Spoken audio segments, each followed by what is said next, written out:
21 days of problem solving with JavaScript के day 17 में आपका बहुत-बहुत स्वागत है और ये वीडियो बहुत ही इंटरेस्टिंग होने वाला है क्योंकि इस वीडियो में हम समझेंगे रिकर्जन क्या होता है।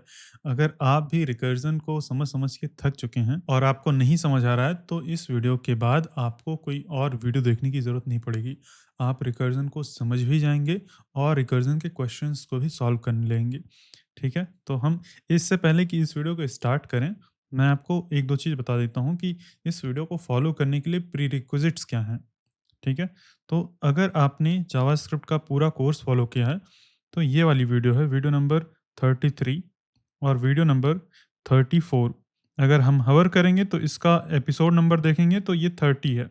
एपिसोड नंबर यहाँ पर इधर दिखाएगा अभी, अभी इधर दिखाएगा, ठीक है? तो एपिसोड नंबर 30 और एपिसोड नंबर 31 ये तो यहीं पे दिख रहा है। तो आपको एग्ज़ीक्यूशन कॉन्टेक्स्ट पता होना चाहिए क्या होता है और कॉल स्टैक पता होना चाहिए क्या होता है। अगर आपने ये पहले नहीं पढ़ा है, कॉल स्टैक क्या होता है, एग्ज़ीक्यूशन कॉन्टेक्स्ट क्या होता है, तो आप पहले जाके इन दोनों वीडियोज़ को देख लीजिए। आप प्लेलिस्ट के अंदर जाना और ऐसे स्क्रॉल करके देख लेना 33 और 34 आपको ऐसे दिख जाएगा। फिर उसके बाद ये वीडियो जब आप देखेंगे तो आपको अच्छे से समझ में आएगा। अगर आपने पहले देख रखा था और अभी आप भूल गए हैं, तो कोई टेंशन की बात नहीं है। मैं आपको उतना रिवाइज़ करवा दूँगा, आपको अच्छे से याद आ जाएगा, ठीक है? तो अब हम इसको स्टार्ट करते हैं, लेकिन उससे पहले मैं आपको कुछ मस्त चीज़ें दिखाना चाहता हूँ कि रिकर्ज़न बेसिकली ऐसा होता है कि रिकर्ज़न के अंदर अपने आप को ही कोई फ़ंक्शन जब कॉल करता है, तो उसको हम रिकर्ज़न बोलते हैं। अगर हम गूगल के ऊपर सर्च करते हैं रिकर्ज़न, तो हमें यहाँ पर ये डिड यू मीन रिकर्जन ऐसा लिख के आता है। अगर हम इसके ऊपर क्लिक करेंगे, तो फिर से ऐसे ही लिख के आएगा। मतलब स्पेलिंग के अंदर कोई मिस्टेक नहीं है। आप इसके ऊपर क्लिक करते जाइए और ये खुलता जाएगा। ये एक तरह से ईस्टर एग है। ये गूगल का एक ईस्टर एग है। ईस्टर एग का मतलब होता है हिडन फीचर्स। ईस्टर एग का मतलब वैसे क्रिसमस के अंदर कुछ गिफ्ट्स भी देते हैं, तो सजा के एग्स देते हैं। लेकिन ऐसे एप्लीकेशंस के मामले में हम जब ईस्टर एग बोलते हैं तो उसका मतलब होता है हिडन फीचर्स। जैसे कि एक और हिडन फीचर मैं दिखाता हूँ, डू अ बैरल रोल। अगर हम ये बोलेंगे ना, तो हमारा ये पेज पूरा घूम जाएगा। ये आपको ऑलरेडी पता होगा। तो ये एक दूसरा ईस्टर एग है, मतलब हिडन फीचर जो हमें पता नहीं होता है। ऐसे यूट्यूब का एक ईस्टर एग मैं आपको दिखाता हूँ। एक वीडियो है कि why do YouTube views freeze at 301 views. मतलब यूट्यूब के व्यूज़ क्यों क्यों 301 व्यूज़ पे फ्रीज़ हो जाते हैं। और इसके व्यूज़ देखो, 301 व्यूज़ हैं और इसके लाइक्स देखो, 4 मिलियन लाइक्स हैं, 4.2 मिलियन लाइक्स हैं। कमेंट्स अगर हम देखते हैं, तो कमेंट्स कितने हैं? 3 लाख कमेंट्स हैं, लेकिन व्यूज़ 300 ही हैं। तो ये एक तरह से ईस्टर एग है, ठीक है? तो ये तो हो गया, रिकर्जन से रिलेटेड नहीं है, मैं इसको बंद कर देता हूँ। मैंने बस आपको दिखा दिया, जैसे ये रिकर्जन का ईस्टर एग है, छुपा हुआ फीचर। ऐसे क्लिक करते जाओ, ये फिर क्लिक करते ही मतलब ये खुलता जाएगा। अगर हम रिकर्जन का मीम देखें, रिकर्जन मीम्स, तो आपको कुछ इस तरह से दिखेगा कि यहाँ पे जीनी है, मतलब बहुत सारे मीम्स हैं, इसको हम देखते हैं। ये जीनी ने बोला कि तुम्हारे पास 3 विशेस हैं, ये देखो 3 विशेस हैं और इसने बोला कि मुझे 4 विश चाहिए, 4 विश चाहिए। अब इसने दे दिया, अब फिर उसके पास 3 विश बच गई। 3 से स्टार्ट हुआ था, फिर 3 के ऊपर आ गया, फिर ऐसे ही माँगता जाएगा, कभी इसकी विश खत्म ही नहीं होगी। ऐसे ही बहुत सारे हैं। वो जैसे ये इनफ़ाइनाइट, ये इनफ़ाइनाइट कॉल ये करता जा रहा है, तो ये भी एक रिकर्जन का एग्ज़ाम्पल है। तो ये तो हो गया ऐसे ही हँसी-मज़ाक की बात, तो हम प्रैक्टिकली समझते हैं कि रिकर्जन क्या होता है। यहाँ पर आते हैं, क्वेश्चन्स हैं, क्वेश्चन्स को हम बाद में सॉल्व करेंगे, पहले हम समझते हैं रिकर्जन क्या होता है। तो रिकर्जन को समझने से पहले हमें ये समझना होगा कि जब फंक्शंस कॉल होते हैं, तो कॉल स्टैक के अंदर किस तरह से आके रखे जाते हैं वो, और कैसे रिटर्न जब उनके अंदर से कुछ किया जाता है, तब कैसे चीज़ें रिटर्न होती हैं, ठीक है? कब कौन-सा फंक्शन एग्ज़ीक्यूट होता है। तो मैं 3 फंक्शन बना लेता हूँ। एक फंक्शन ए और इसके अंदर से मैं रिटर्न कर दूँगा 1, ठीक है? और एक फंक्शन बी बना लेते हैं, फंक्शन बी, ये हमारा फंक्शन बी है। इसके अंदर अंदर से हम 2 रिटर्न कर देंगे, ठीक है? और फिर एक हम फंक्शन बना लेते हैं, फंक्शन सी। सी को डुप्लिकेट करके मैं सी बना लेता हूँ। आपको बस मैं समझा रहा हूँ कि एक फंक्शन कैसे कॉल होता है। अब यहाँ पर हम क्या करेंगे, ए के अंदर हम बी को कॉल कर लेते हैं। ए फंक्शन के अंदर मैंने बी को कॉल कर दिया है और बी के अंदर मैं सी को कॉल कर देता हूँ। और ए फंक्शन को सबसे बाहर हम कॉल कर देंगे। अभी यहाँ पे रिकर्जन जैसा कुछ भी नहीं है। अभी हमने बहुत ही सिंपल सा 3 फंक्शन बनाया है। ए फंक्शन को हमने बाहर कॉल किया है और ए के अंदर हमने बी को कॉल किया और बी के अंदर हमने सी को कॉल किया है। और अगर मैं यहाँ पर कंसोल लॉग लगाऊँ रनिंग फंक्शन ए, ठीक है? ऐसे ही रनिंग फंक्शन बी। इधर मैं इसके कॉल के नीचे लगाता हूँ, ठीक है? कॉल करने के जस्ट बाद में लगाऊँगा। रनिंग फंक्शन ये सी हो जाएगा। 1 मिनट। इधर और ये भी हो जाएगा, ठीक है? हम यहाँ पर रिटर्न के नीचे नहीं लगा सकते हैं, क्योंकि रिटर्न के नीचे लगाएँगे तो ये चलेगा नहीं, तो हम यहाँ पे ऊपर ही लगा देंगे। तो अब आप गेस करिए कि किस ऑर्डर में चीज़ें प्रिंट होके आएँगी। रिटर्न वैल्यू को तो हम कहीं पे ले नहीं रहे हैं, रिटर्न वैल्यू बस ऐसे ही है। आप ये बताइए कि ये किस ऑर्डर में प्रिंट होके आएगा? पहले बी प्रिंट होगा कि सी प्रिंट होगा कि ए प्रिंट होगा? कौन-सा फंक्शन पहले रन होता हुआ ऐसा मतलब इसका कंसोल लॉग प्रिंट होगा? तो चलो हम चेक करते हैं। ये पहले सी प्रिंट करेगा, फिर बी प्रिंट करेगा, फिर ए प्रिंट करेगा। चलो मैं दिखाता हूँ यहाँ पे। ये मैं बंद कर देता हूँ, ये टैब इसकी ज़रूरत नहीं है। देखो पहले सी प्रिंट हुआ है, फिर बी प्रिंट हुआ है, फिर ये ए प्रिंट हुआ है। तो ऐसा क्यों हुआ? इसको हम डिबग करके देखते हैं। हम एक डिबगर लगाएँगे। यहाँ पर ऐसे ही अपना सोर्स ओपन कर लेंगे, सोर्स वाला टैब और यहाँ पर हम एक डिबगर लगा देते हैं। ठीक है? अब मैं इसको फिर से रीलोड करता हूँ।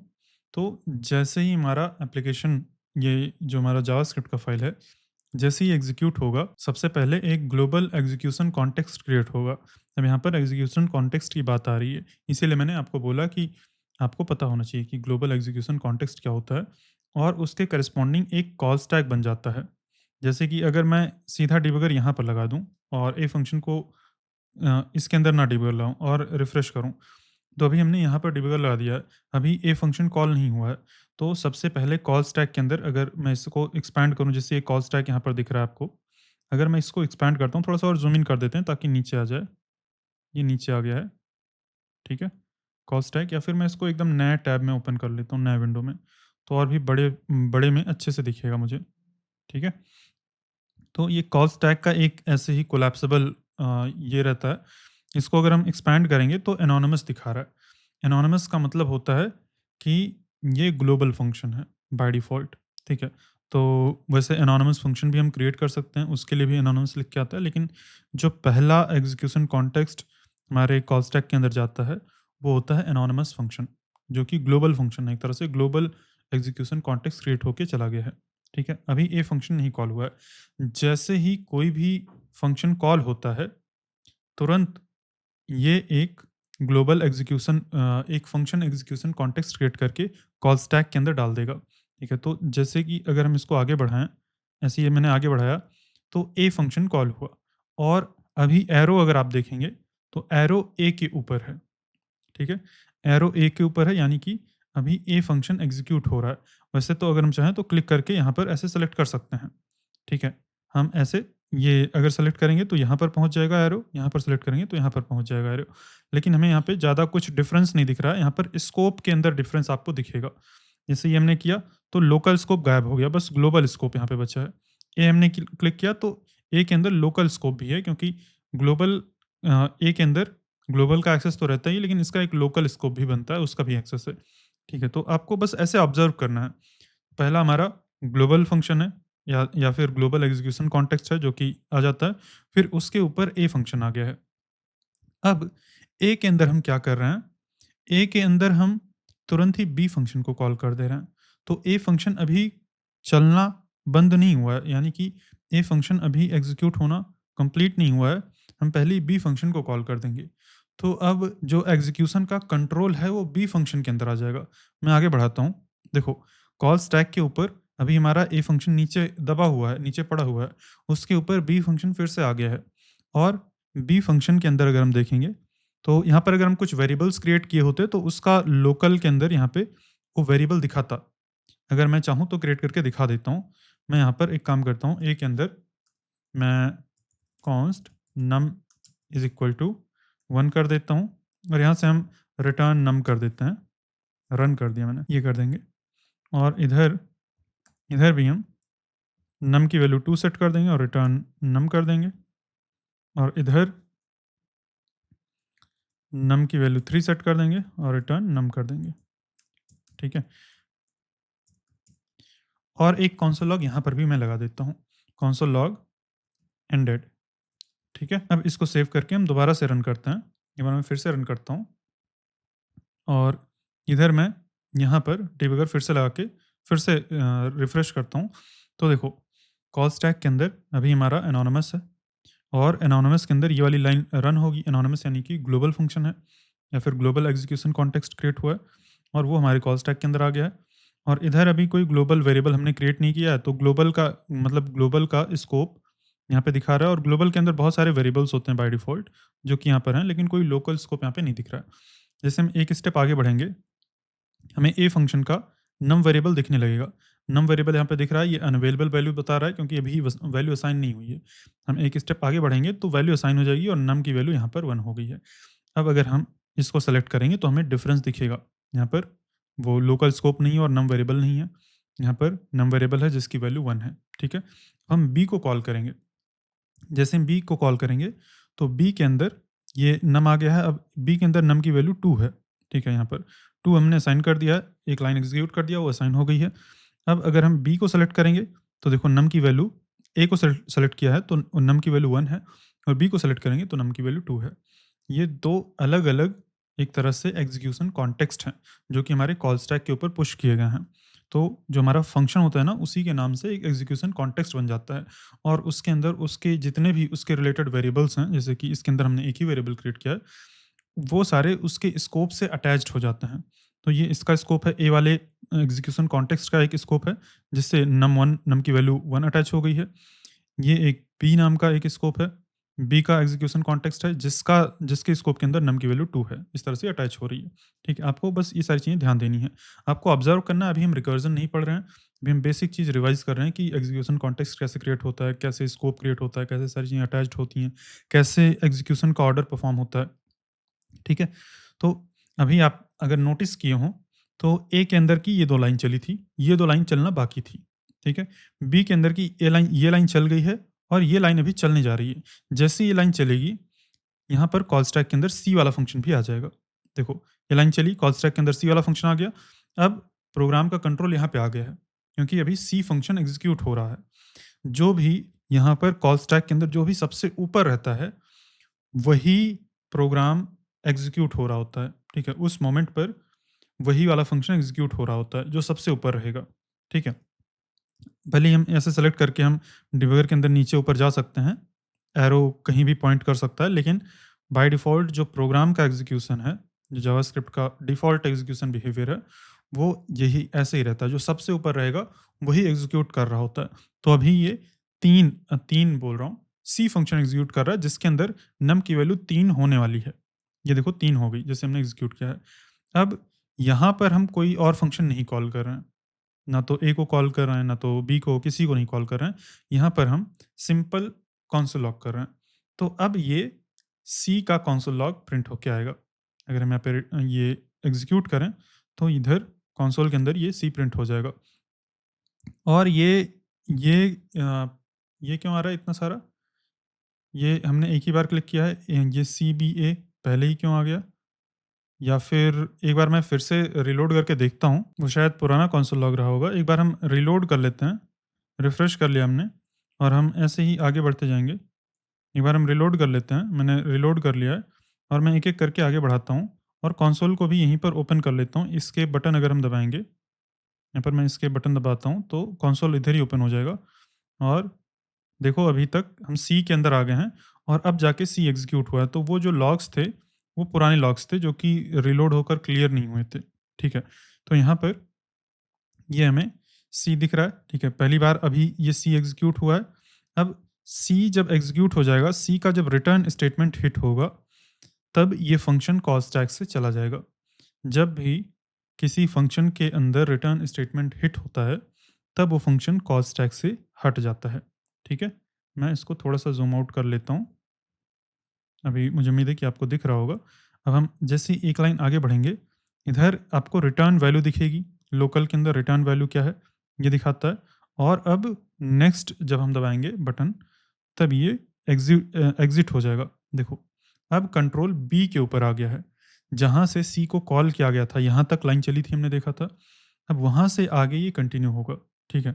ये आगे कंटिन्यू होगा और कंसोल के अंदर ये रनिंग फंक्शन बी प्रिंट होके आ गया है। लेकिन यहाँ पर 2-2 बार दिखा रहा है, तो मुझे लगता है ये किसी ग्लिच के कारण हो रहा है, क्योंकि एक्चुअल में ये एक ही बार एग्ज़ीक्यूट हो रहा है। ये मैंने बहुत पहले जब मैं जावास्क्रिप्ट पढ़ा रहा था ना, तो मैंने देखा था जब डेवटूल्स ओपन करके ऐसा कुछ करते हैं ना, तो हवर करते टाइम देखो जो जैसे मैंने हवर किया, ये देखो फिर से ये बी प्रिंट हो गया है। ये देखो ये प्रिंट होता जा रहा है। तो ये ग्लिच के कारण ही है।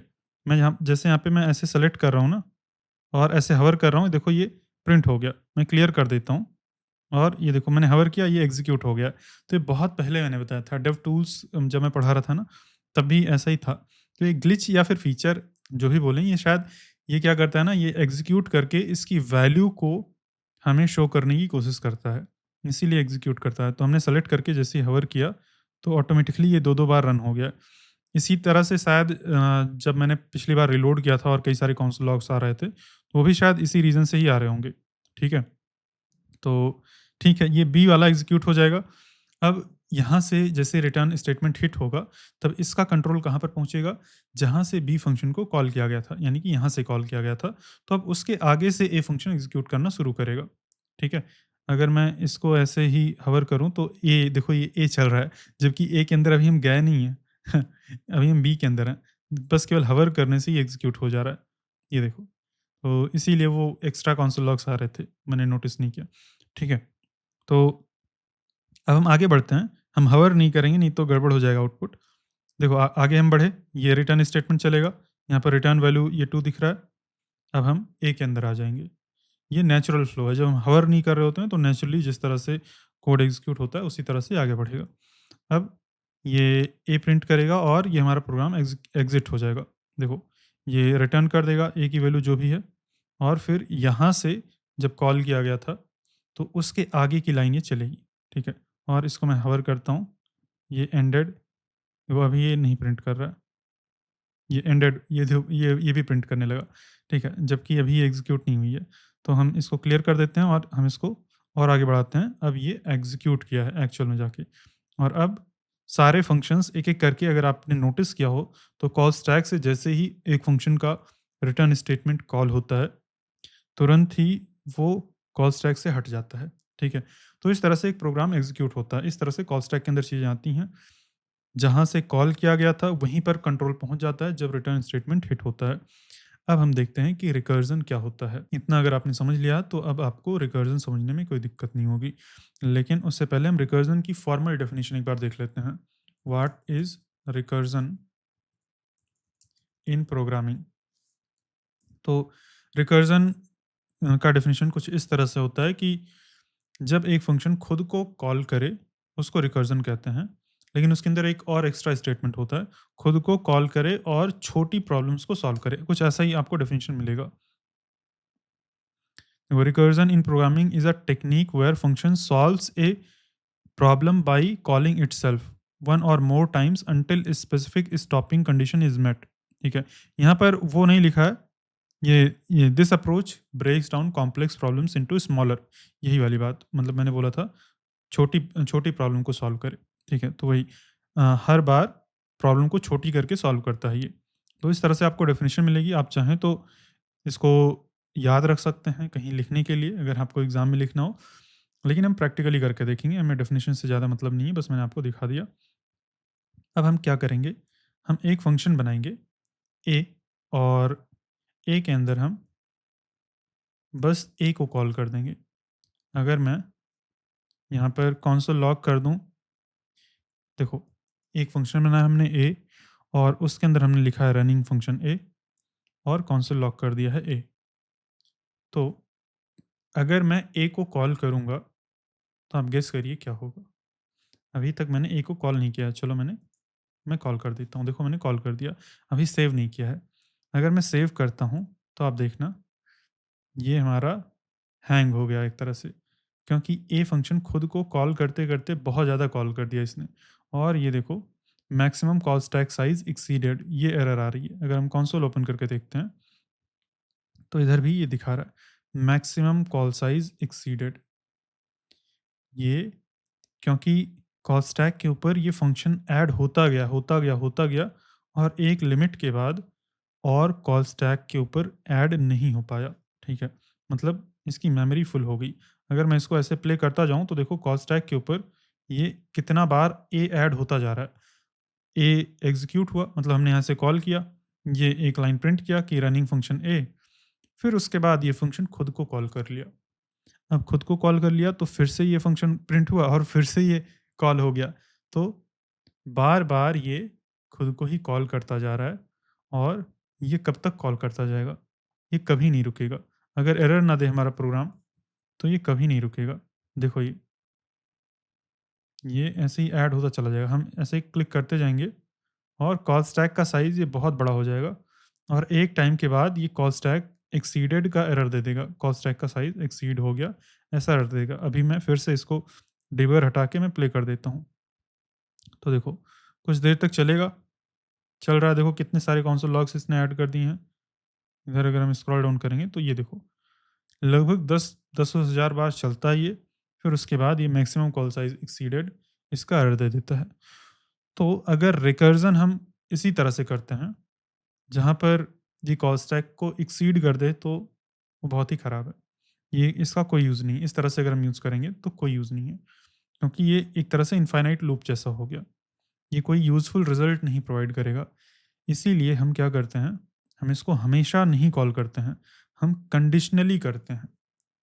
हम क्या करते हैं, हम एक कंडीशन लगाते हैं और वो कंडीशन जब मीट होगी तब हम फंक्शन को नहीं कॉल करेंगे। इसको बोलते हैं बेस कंडीशन। मतलब हर एक कंडीशन में कॉल करेगा, लेकिन एक कंडीशन ऐसी आएगी जब ये कॉल नहीं करेगा और वहीं से ये इनफाइनाइट लूप ब्रेक हो जाएगा एक तरह से, ठीक है? तो अभी हम एक काम करते हैं, हम एक let num is equal to 0 बना बना लेते हैं वेरिएबल और इसको प्लस-प्लस करके नम प्लस-प्लस करके इसके अंदर प्रिंट करते हैं, ठीक है? तो अभी भी ये इनफाइनाइट चलेगा, बस हमें दिखेगा कि कहाँ तक ये नंबर जा रहा है, ठीक है? एक बार हम इधर आते हैं और कंसोल लॉग किया है ना? ये किया है और 1 मिनट, एक ये इसी फ़ंक्शन को मैंने कर दिया, नम को मुझे कंसोल लॉग करना था, नम को। तो देखते हैं ये कहाँ तक जाता है नंबर। 10,000 तक मैंने टेस्ट किया है, देखो 10,375 तक गया है इस बार और ये डिपेंड करता है मशीन के ऊपर और एनवायरनमेंट के ऊपर। एक बार हम नोड.जेएस के अंदर भी इसको रन करके ट्राई कर सकते हैं। एक बार मैं फिर से रिफ्रेश करता हूँ और देखो ये इस बार 300 पिछली बार 375 तक गया था, इस बार 369 तो कितना हमारे सिस्टम के अंदर मेमोरी अवेलेबल है इस क्रोम ब्राउज़र को, वहाँ तक जाता है। इस बार फिर से 69 तक गया है। इस बार फिर से 369 तक जा रहा है। पिछली बार 375 तक गया था जहाँ तक मुझे याद है। अगर मैं यही चीज़ नोड.जेएस के अंदर एग्ज़ीक्यूट करूँ, अगर आपने नोड.जेएस इंस्टॉल करके रखा है, नोड स्क्रिप्ट अगर आपने नहीं इंस्टॉल करके रखा है, तो कोई दिक्कत की बात नहीं है। मैं ऐसे ही इसको टर्मिनल से रन करके देख लेता हूँ। देख लेते हैं यहाँ पे कितना तक जाता है। यहाँ पर 346 बार, 300 10,346 46 फिर उसके बाद सेम एरर आ रहा है, रेंज एरर, ठीक है? तो अभी ये यूज़फुल नहीं है। लेकिन आपको एक चीज़ दिख रहा है कि हम इसका यूज़ करके नंबर्स को काफ़ी लंबे नंबर्स को प्रिंट करवा सकते हैं। 10,000 तक के नंबर्स को तो प्रिंट करवा सकते हैं। लेकिन 10,000 से बड़े नंबर्स को नहीं प्रिंट करवा सकते हैं। अगर आपको कोई बोले कि 11,000 तक नंबर्स को प्रिंट करवाओ, तो इसका यूज़ करके नहीं करवा सकते हैं। लेकिन उससे कम नंबर्स को हम करवा सकते हैं।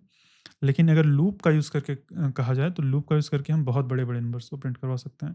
क्योंकि लूप मेमोरी के अंदर ऐसे स्टैक होता नहीं जाता है, उसका कोई कॉन्टेक्स्ट नहीं बनता है कि ऐड होता चला जाए और साइज़ का स्टैक की बढ़ती चली जाए। तो कई सारी प्रॉब्लम्स होती हैं जिसको हम लूप का यूज़ करके भी सॉल्व कर सकते हैं और रिकर्जन का यूज़ करके भी सॉल्व कर सकते हैं।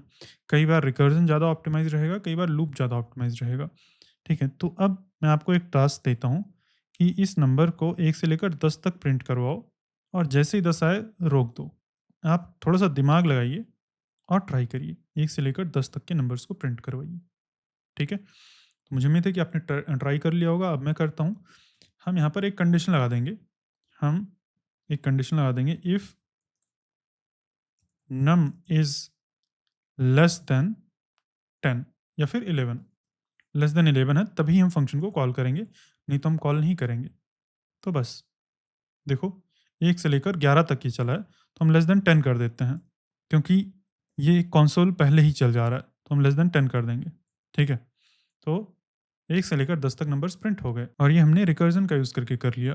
अब इसको अगर आपको समझना है तो आपको डिबग करके देखना होगा। इसके लिए हम छोटा नंबर कर लेते हैं एक बार। मैं इसको 3 नंबर्स तक कर लेता हूँ, ठीक है? अब आप डिबग करके देखिए कि ये कैसे वर्क कर रहा है। बहुत ही सिंपल है, आपको समझ में आएगा कि कैसे वर्क कर रहा है। हमने पहली बार जो नंबर को कॉल किया तब नम की वैल्यू 0 थी, ठीक है? हमने नम को प्लस-प्लस किया और उसको प्रिंट किया, तो उसकी वैल्यू 1 आ गई। और यहाँ पर एक कंडीशन लगा रहे हैं कि अगर नम की वैल्यू 3 से छोटी है तो ए को कॉल करना है, नहीं तो नहीं कॉल करना है। तो हम आगे बढ़ते हैं, यहाँ पे मैं डिबगर ला देता हूँ, रिफ्रेश किया और आगे बढ़े। देखो 1 प्रिंट हो गया। अब ये कंडीशन ट्रू है तो ए फंक्शन फिर से कॉल हो जाएगा। ये फंक्शन फिर से कॉल होगा, ठीक है? अब कॉल होने के बाद ये फिर से नम को प्रिंट करेगा। देखो ये कॉल हुआ, यहाँ पे ये फंक्शन कॉल हुआ, नम की वैल्यू फिर से इंक्रीज़ होगी। अब ये फिर से कॉल होगा, मतलब फिर से प्रिंट हो जाएगा और फिर से ये कॉल होगा, क्योंकि अभी भी नम की वैल्यू 2 है, ठीक है? अब फिर से हम इसको इंक्रीज़ करेंगे, फिर से इसको प्रिंट करेंगे। अब नम की वैल्यू 3 हो गई है तो ये कंडीशन को नहीं मीट किया और एग्ज़िट हो गया। अभी तक अगर आप देखेंगे तो 3 ए कॉल स्टैक के ऊपर आ चुके हैं, ठीक है? ए को हमने 3 बार कॉल कर लिया था।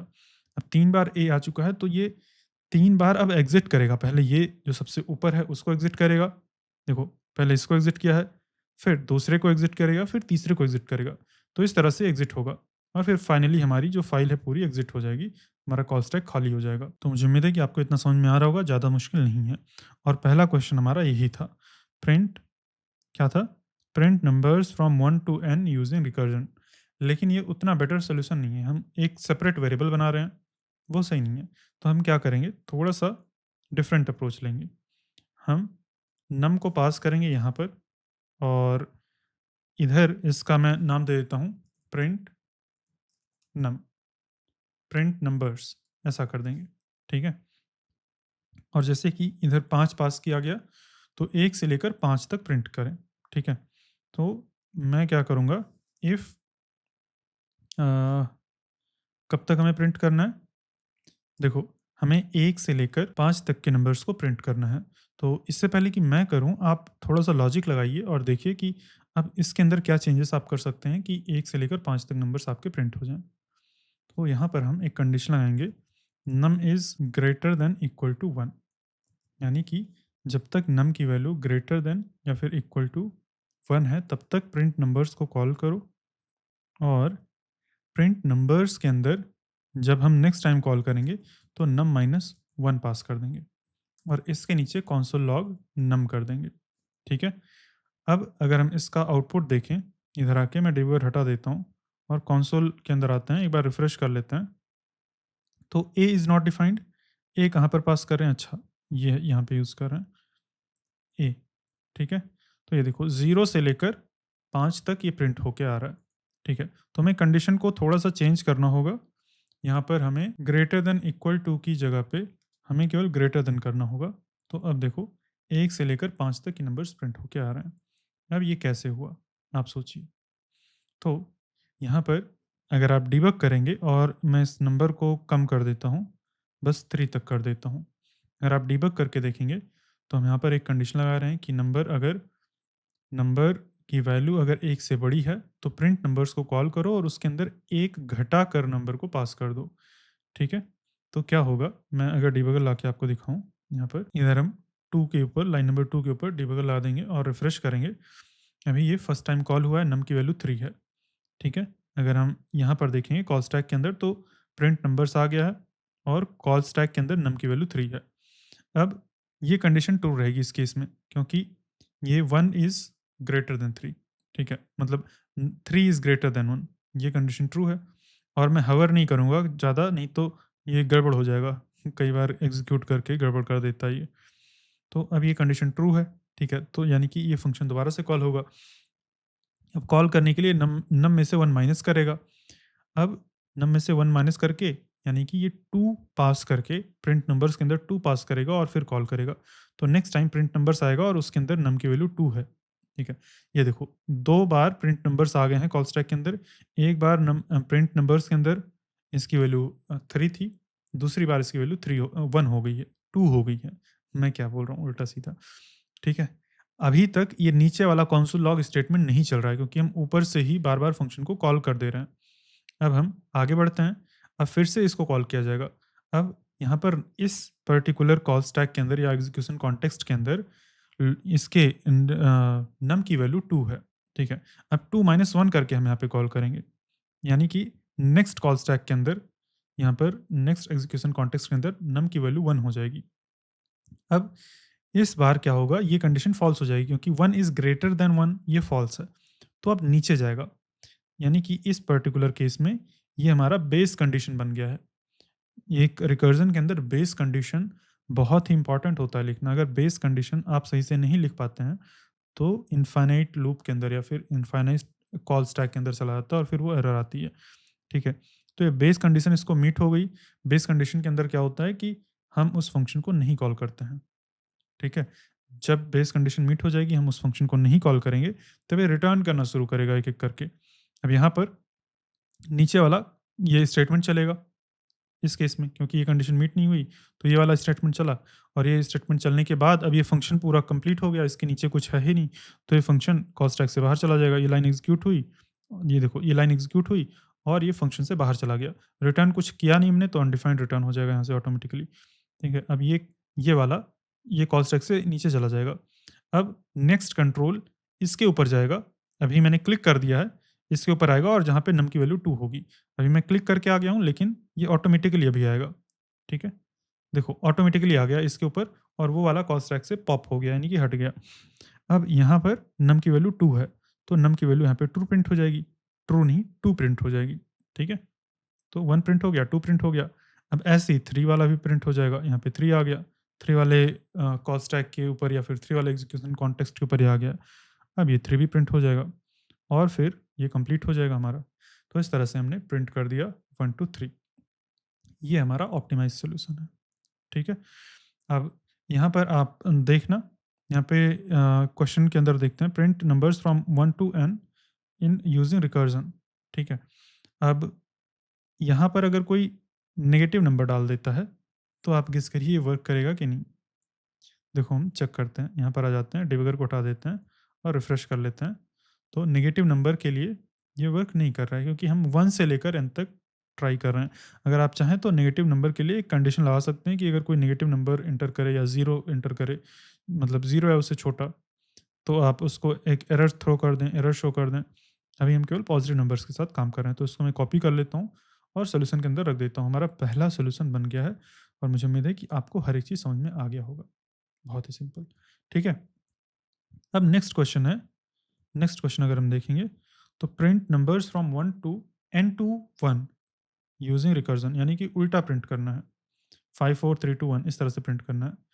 तो आप सोचिए इसी के अंदर थोड़ा-सा चेंज करेंगे तो बन जाएगा। इसका नाम मैं चेंज करके पहले तो कर देता हूँ प्रिंट नंबर्स रिवर्स, ऐसा नाम कर देते हैं, ठीक है? अब बस एक चीज़ करना है, ये कंसोल लॉग ऊपर कर देना है, बन गया हमारा सॉल्यूशन। अब अगर हम चेक करते हैं तो 3 टू 1 प्रिंट होके आ रहा है। अगर मैं यहाँ पे 30 कर देता, तो देखो 30, 29 और 1 तक ये आ रहा है। सही है, ये वर्क कर रहा है। अब आपका काम है इसको डिबग करके चेक करना और डिबग करने के लिए आप ज़्यादा बड़ी वैल्यूज़ मत लीजिए, 3-4 बहुत है। ठीक है, 3 से 4 तक आप रख के आप ट्राई करिए और डिबग करिए। ठीक है?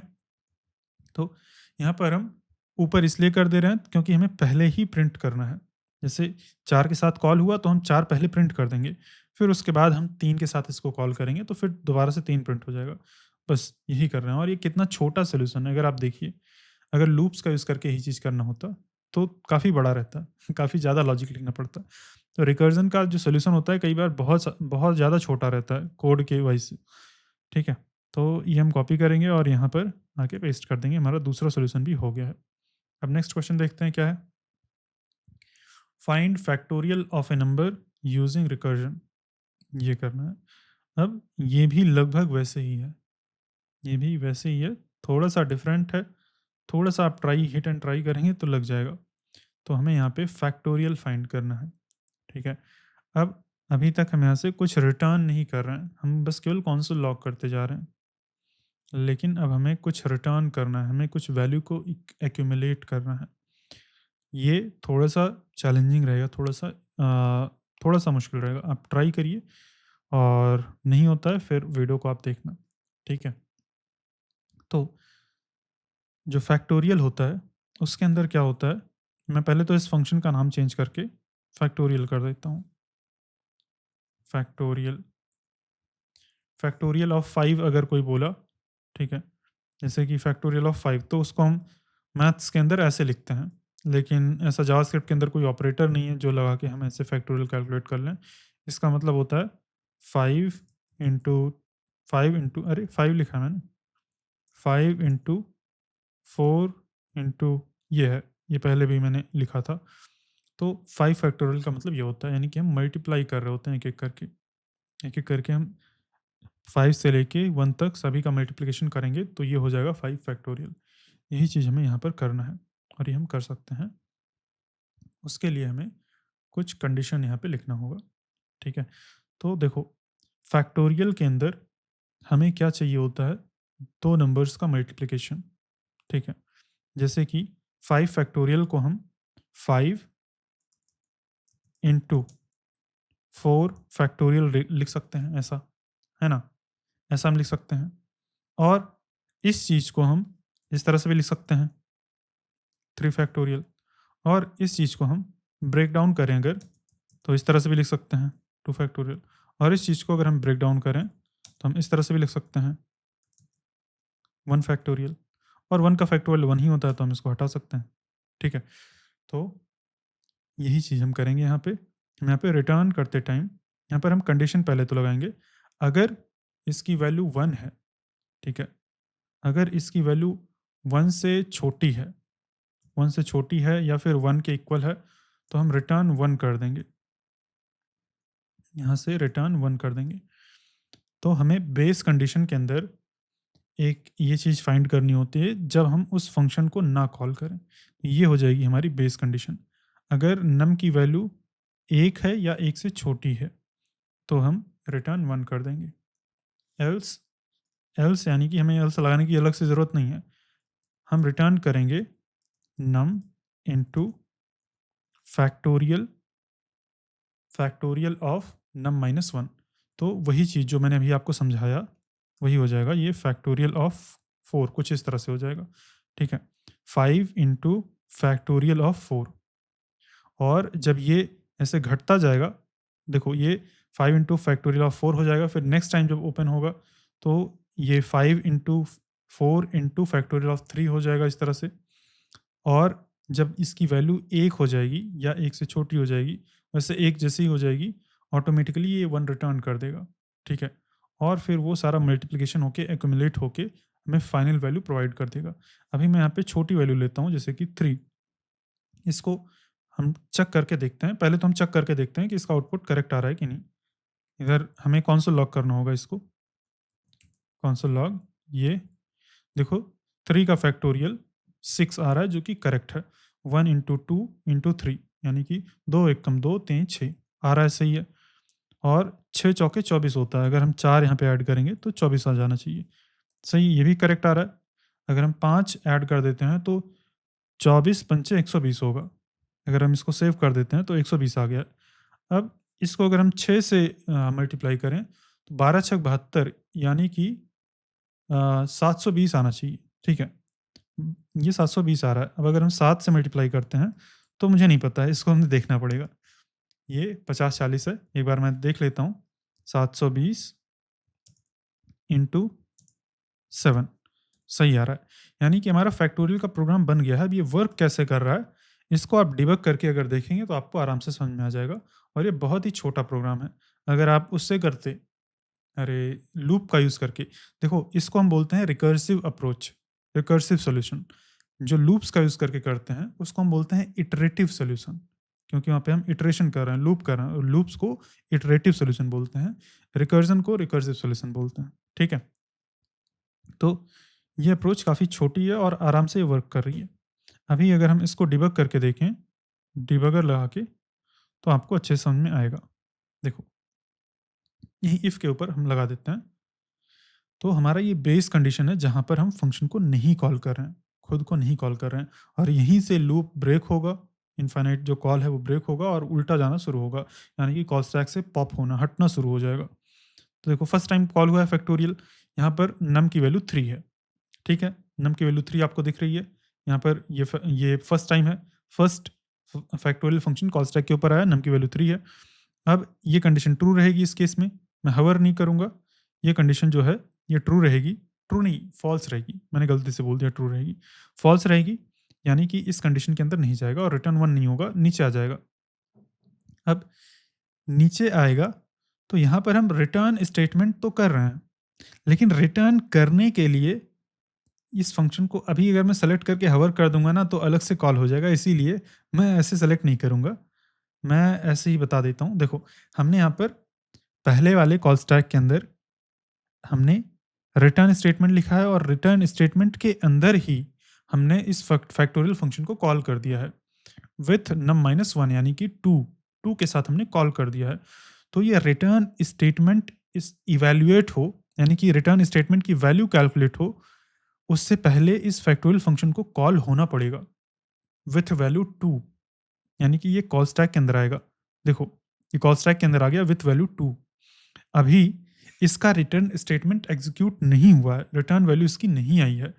भले ही रिटर्न स्टेटमेंट एग्जीक्यूट होता हुआ दिखा, उस लाइन पर पहुंचा था, लेकिन रिटर्न स्टेटमेंट जो भी रिटर्न करना है, उसके अंदर खुद एक फंक्शन कॉल बैठा हुआ है।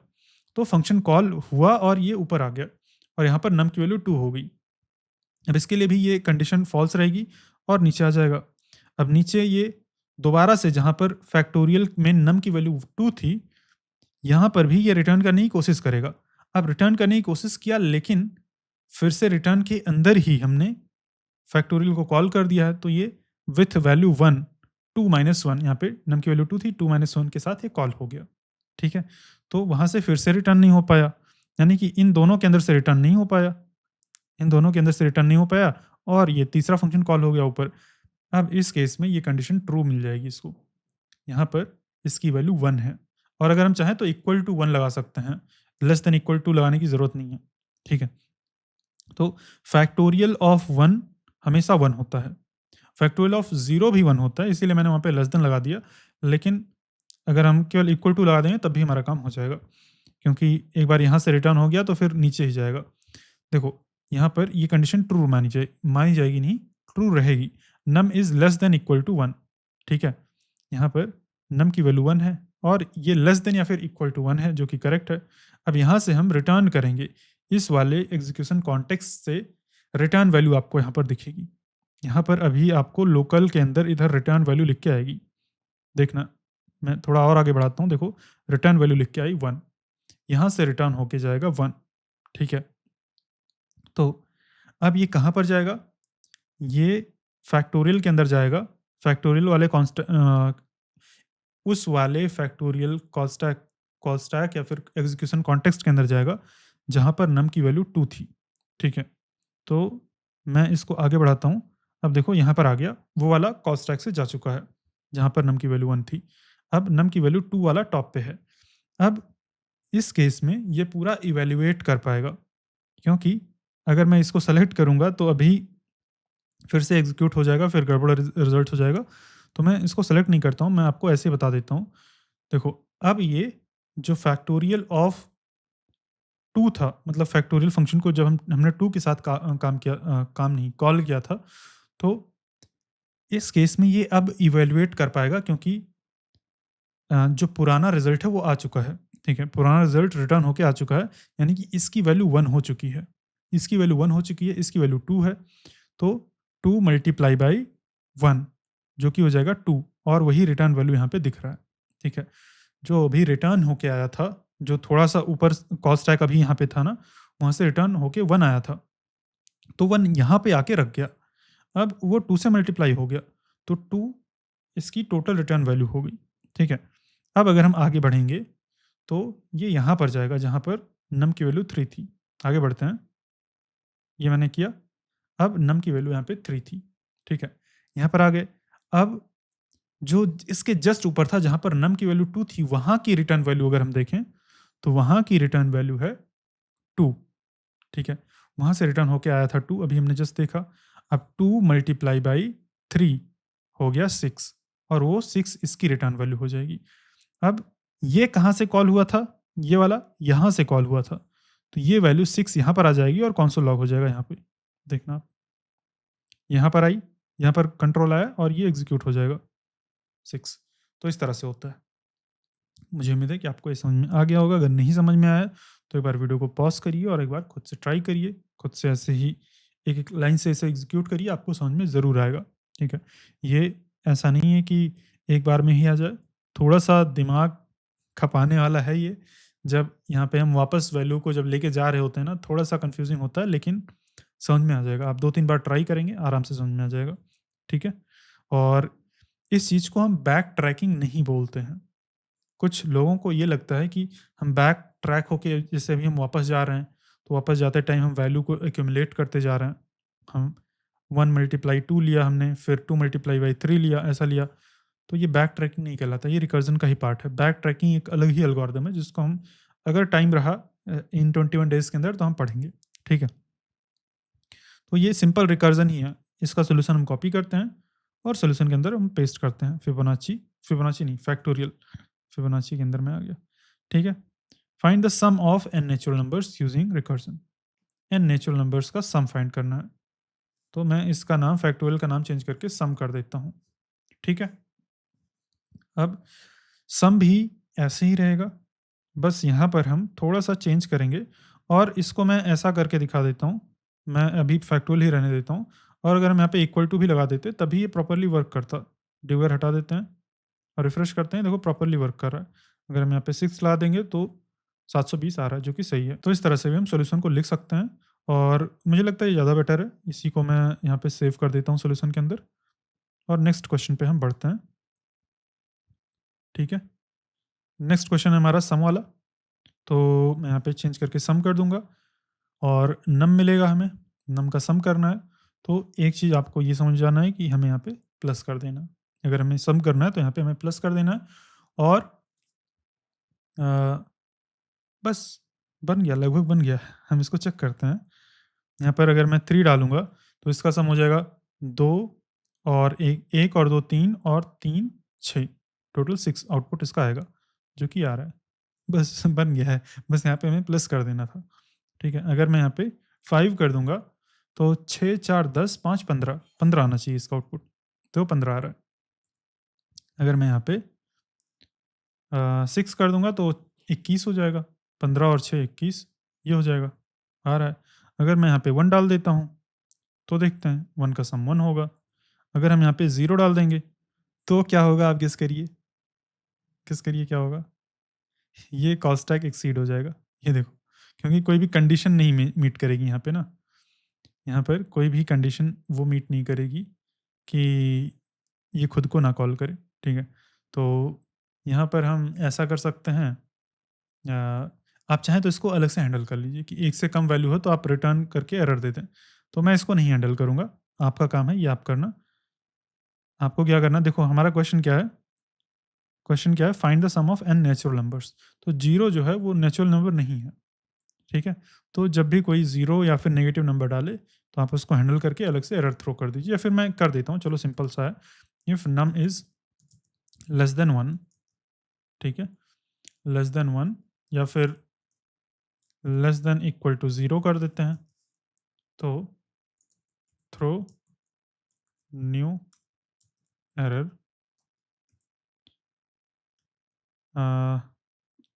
Only natural numbers are supported, ठीक है? अब अगर कोई 0 डालेगा यहाँ पे, 0 अगर डालता है, तो देखो ओनली नेचुरल नंबर सपोर्टेड, ये हमारी एरर है। हम अपनी तरफ से एरर थ्रो कर रहे हैं, ठीक है? तो अभी मैं इसको 1 डाल देता हूँ, तो अभी ये वर्क कर रहा है। मैं 5 डाल के ये सॉल्यूशन सेव कर देता हूँ, ठीक है? अब इसके लिए भी आप एक-एक करके ये हटा देना ये कंडीशन, अगर आपको जैसे डिबगर करना है, डिबगर के अंदर जाके ट्राई करना है, तो ये कंडीशन हटा देना, आपको ज़्यादा स्टेप्स के थ्रू गो थ्रू नहीं करना पड़ेगा और आप एक-एक करके देखना कि कैसे एक्युमुलेट कर रहा है वैल्यूज़ को, ठीक है? बहुत ही ईज़ी है, एकदम वैसे ही है जैसे जैसे फैक्टोरियल वाला था, एकदम वैसे ही है, ठीक है? तो मैं इसको कॉपी करता हूँ और सॉल्यूशन के अंदर हम सेव कर लेते हैं। नेक्स्ट क्वेश्चन हम देखते हैं क्या है? Next question, calculate power using recursion. आपको क्या करना है, 2 नंबर मिलेगा ए और बी, तो ए टू द पावर बी, यहाँ पे एन लिखा है लेकिन ए टू द पावर बी करना है आपको, ठीक है? एन मैं या फिर एन कर देता हूँ इसको, एन कर देता हूँ। तो ए टू द पावर एन करना है, ऐसा कुछ करना है, ठीक है? तो ये आप ट्राई करिए, पावर के अंदर हमें क्या करना होता है, हमें मल्टीप्लाई करना होता है, उस नंबर को उसी से मल्टीप्लाई करना होता है। तो वैसे तो हम मैथ डॉट पावर करके या फिर सीधा वही मैथ डॉट पावर फंक्शन का यूज़ करके आराम से हम कैलकुलेट कर सकते हैं, लेकिन हमें रिकर्जन का यूज़ करके करना है। तो आप सोचिए कि कैसे कर सकते हैं, ठीक है? तो चलो हम ट्राई करते हैं और मैं ये हटा देता हूँ कंडीशन। क्या करेंगे हम?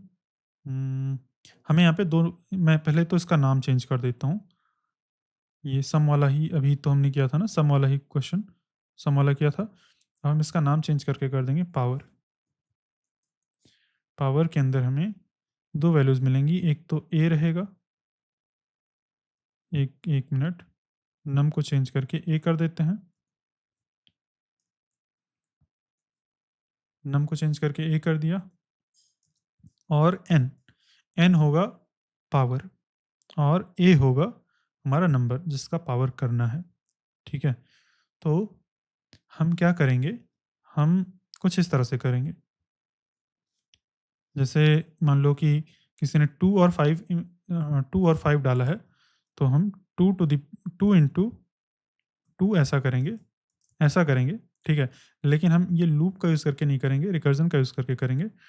हम अ, देखो कैसे मैं समझाऊँ, हम ऐसा कुछ करेंगे, 2 into power of 2 and n minus 1, ठीक है? मतलब हम बार-बार उसको घटाते जाएँगे, कुछ इस तरह से हम करेंगे।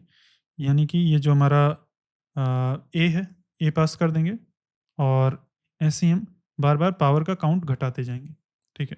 और एक बार में जब इसकी वैल्यू 0 हो जाएगी, तब हम 1 रिटर्न कर देंगे, ठीक है? कुछ इस तरह से जब ज यहाँ पर n की वैल्यू 0 हो जाए, किसी भी नंबर की पावर 0 जब होती है, तब उसका वैल्यू होता है 1। ये आपको पता है, किसी भी नंबर का पावर अगर हम 0 करेंगे, तो उसका वैल्यू हो जाएगा 1 और हम यहाँ पे a इंटू पावर की वैल्यू a और n माइनस 1, ठीक है? इस तरह से कर देंगे। अब ये यहाँ पे अगर हम 2, 5 डालते हैं, तो ये हमारा सॉल्यूशन बन गया। अब ये कैसे वर्क करेगा? यहाँ पर अगर हम आके देखें, तो ये 32 दे रहा है, जो कि करेक्ट है। अगर हम 2 की पावर 7 कर देते हैं, तो देखते हैं कितना आता है, 128 आ रहा है, जो कि करेक्ट है। अगर हम 5 की पावर 3 कर देंगे, तो 125 आएगा। 5 की पावर 2 किया है, 3 करते हैं, तो 125 आएगा, जो कि करेक्ट है। अगर 4 करेंगे, तो 625 आएगा, 4 किया, 625 आएगा, तो करेक्ट है, ये आ रहा है। तो ये कैसे वर्क कर रहा है यहाँ पे? आपको थोड़ा-सा वीडियो को पॉज़ करना है, सारे क्वेश्चन सेम हैं।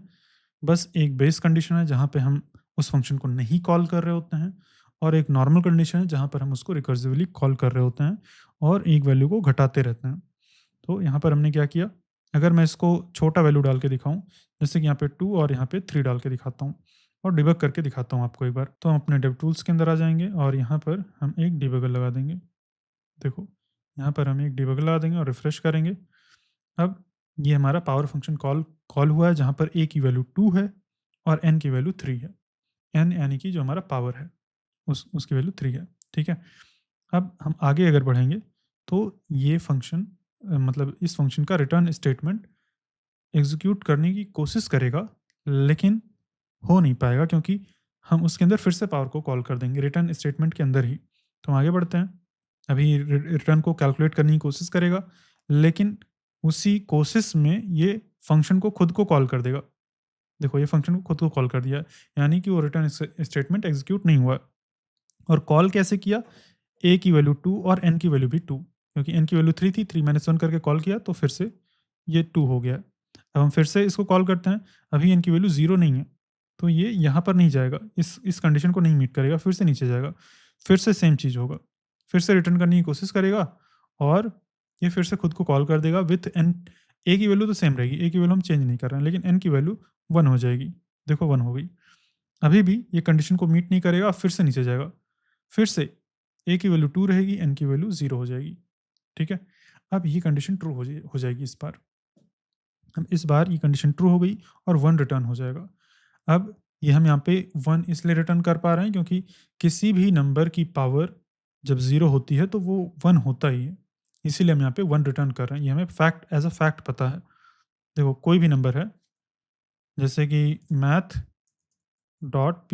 अगर हम करते हैं, अगर 50 है, एक बहुत बड़ा नंबर है, उसकी पावर अगर हम 0 कर दें, तो 1 रिटर्न होके आएगा। कोई भी नंबर हो, 150 हो, 1 हो, 2 हो, किसी भी नंबर की 0 हो, 0 का पावर, किसी भी नंबर का पावर जब 0 होता है तो उसकी वैल्यू 1 होती है। ठीक है? ये मैथमेटिकली अगर हम चाहें तो प्रूव कर सकते हैं इसको, लेकिन मैं मैथ नहीं सिखा रहा हूँ, तो इसीलिए हम मान लेंगे कि किसी भी नंबर की पावर 0 है, यानी कि इस केस में a की वैल्यू कुछ भी रही हो, उसकी पावर अगर 0 रहती तो 1 वैल्यू रिटर्न होके आती और 1 हम यहाँ से रिटर्न कर देंगे। अब ये कहाँ पर जाएगा? नीचे जाएगा। जैसे ही ये रिटर्न स्टेटमेंट एग्ज़ीक्यूट होगा, हम आगे बढ़ाएँगे, यहाँ पर रिटर्न की वैल्यू 1 हो जाएगी। यहाँ पर अभी हमें दिखेगा रिटर्न की वैल्यू 1, रिटर्न की वैल्यू 1 दिखाएगा और ये कॉल स्टैक से हट जाएगा। n की वैल्यू इस वाले कॉल स्टैक पे आ जाएगी जहाँ पर n की वैल्यू 1 है। ठीक है?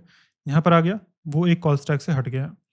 अब ये इस रिटर्न स्टेटमेंट को इवैल्यूएट कर पाएगा। कैसे?